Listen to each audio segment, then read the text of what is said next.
Big boss ಮನೆಯಲ್ಲಿದ್ದಾಗ ಸಂತೋಷಿಗೆ ಮದುವೆ ಆಗಿ ಸಂತೋಷ್ ಸರಿ ಇಲ್ದಿರಾ ಅವರ ಗಂಡ ಹೆಂಡತಿ ನಡುವೆ ಜಗಳ ಆಗಿತ್ತು ಅನ್ನೋದೊಂದು ಆರೋಪ ಕೂಡ ಬಂದಿತ್ತು. ಅದು ನಿಮ್ಮ ಗಮನ ಕೂಡ ಇತ್ತು. ಸೊ ಅದ್ರ ಬಗ್ಗೆ ನಿಮ್ಮ ಅಲ್ಲ, ನಾನು ಒಂದೇ ಹೇಳೋದು, ನಿಮ್ಮ ಬಾಯಲ್ಲೇ ಬಂತಲ್ಲ, ಪರ್ಸನಲ್ ಅಂದಿದ ತಕ್ಷಣ ಪರ್ಸನಲ್ ತಗೊಂಬಂದು ಪಬ್ಲಿಕ್ ಅಲ್ಲಿ ಹೇಳೋ ಅಂತ ಮುಟ್ಟಾಳ ನಾನಲ್ಲ. ಯಾರೋ ಮುಟ್ಟಾಳ್ ಕೆಲಸ ಮಾಡೋರು ಅಂತಂದ್ರೆ ನಾವು ಅವ್ರ ಮಟ್ಟಕ್ಕೆ ಇಳಿಯಕ್ಕೆ ನಾವು ರೆಡಿ ಇಲ್ಲ. ಯಾಕಂತಂದ್ರೆ ಪರ್ಸನಲ್ ಅನ್ನೋ ಪದದಲ್ಲೇನೆ ಉತ್ತರ ಐತಲ್ಲಣ್ಣ, ಕರೆಕ್ಟಾ? ಪರ್ಸನಲ್ ಮ್ಯಾಟ್ರನ್ನ ತಗೊಂಡು ಪಬ್ಲಿಕ್ ಅಲ್ಲಿ ಹೇಳೋ ಅಂತದ್ ಏನೂ ಇಲ್ಲ. ಎಲ್ಲರ ಮನೆ ದೋಸೆನೂ ತೂತೆ, ಕೆಲವ್ರ ಮನೆ ಎಂಚೆ ತೂತು. ಉತ್ತರ ಸಿಕ್ಕಿರ್ಬೇಕು ಮೋಸ್ಟ್ಲಿ.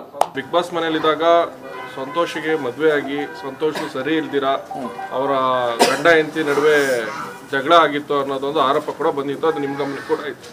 ಸೊ ಅದ್ರ ಬಗ್ಗೆ ನಿಮ್ಮ ಅಲ್ಲ, ನಾನು ಒಂದೇ ಹೇಳೋದು, ನಿಮ್ಮ ಬಾಯಲ್ಲೇ ಬಂತಲ್ಲ, ಪರ್ಸನಲ್ ಅಂದಿದ ತಕ್ಷಣ ಪರ್ಸನಲ್ ತಗೊಂಬಂದು ಪಬ್ಲಿಕ್ ಅಲ್ಲಿ ಹೇಳೋ ಅಂತ ಮುಟ್ಟಾಳ ನಾನಲ್ಲ. ಯಾರೋ ಮುಟ್ಟಾಳ್ ಕೆಲಸ ಮಾಡೋರು ಅಂತಂದ್ರೆ ನಾವು ಅವ್ರ ಮಟ್ಟಕ್ಕೆ ಇಳಿಯಕ್ಕೆ ನಾವು ರೆಡಿ ಇಲ್ಲ. ಯಾಕಂತಂದ್ರೆ ಪರ್ಸನಲ್ ಅನ್ನೋ ಪದದಲ್ಲೇನೆ ಉತ್ತರ ಐತಲ್ಲಣ್ಣ, ಕರೆಕ್ಟಾ?